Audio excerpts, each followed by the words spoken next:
Monsieur le député et évidemment Monsieur le maire de m'avoir fait l'honneur de venir cet après-midi sur le site de Storengy parce que on est heureux à deux titres principalement de vous accueillir. Déjà le vélo, ça fait partie des jeunes, des agents de Storengy parce que sur le site on se promène tous à vélo et on a même des brillants sportifs qui ont fait les 24 heures du Mans à vélo encore cette année. Donc c'est vraiment, ça fait partie des choses qu'on promeut aussi sur le site. Et puis évidemment, on est pleinement dans la transition énergétique aujourd'hui chez Storengy en travaillant sur l'hydrogène à travers notre projet Méticentre qui est aujourd'hui un projet de transition énergétique qui nous met vraiment dans ce mouvement très fort et qui est à la fois local sur de l'économie circulaire, mais aussi qu'on souhaite avoir une portée évidemment nationale par la suite.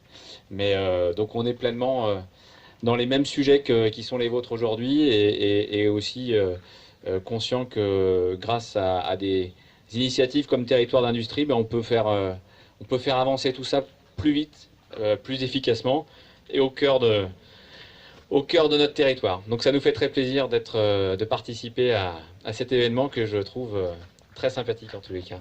Donc bienvenue à tous. Vous vouliez dire un mot? Non? Eh ben, moi je veux dire merci.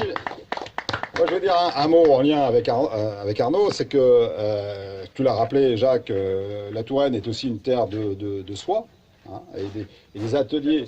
Parce qu'il est lyonnais. Ah merde. Oui, alors là, il va falloir faire de la diplomatie économique. Bon, ceci étant, alors, tac, l'histoire de la soie en Touraine, c'est justement parce qu'il y avait un petit souci avec les soirées lyonnais, bien. Bon, bref, ah oui, c'était bien avant les. Bon, voilà. Alors, il se trouve que j'ai été maire de Bléré. Voilà. À Bléré, nous avons une chapelle début Renaissance. Qui a été édifié par un fils en l'honneur de son père. Et le père en question était un logisticien, si on peut appeler ça comme ça, de François Ier. Et c'est lui qui a été beaucoup à la manœuvre pour réaliser le camp du Drap d'Or. Voilà. Et nous allons fêter l'année prochaine le 500e anniversaire du camp du Drap d'Or.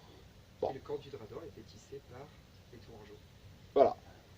Donc vous voyez tout de suite le lien, Bléré, Arnaud. Et là, il y a un truc à faire hein, autour de la célébration de ce 500e anniversaire, mais là encore pour mettre en lumière notre savoir-faire industriel voilà, autour de la soie. Et moi, je crois très fort dans ce projet. Il faut qu'on ait du temps pour l'activer, hein, mais il y a en tous les cas une volonté politique de s'inscrire dans cette filiation historique, industrielle, mais qui a aussi du sens, parce qu'il y a de l'emploi, il y a de l'inventivité, il y a de la créativité, il y a de l'engineering, enfin il y a plein de choses autour de cette belle entreprise qu'a reprise Arnaud. Et donc voilà, on va travailler ensemble sur ce projet-là, du 500e anniversaire du camp du Drap d'Or. C'est en juin 2020.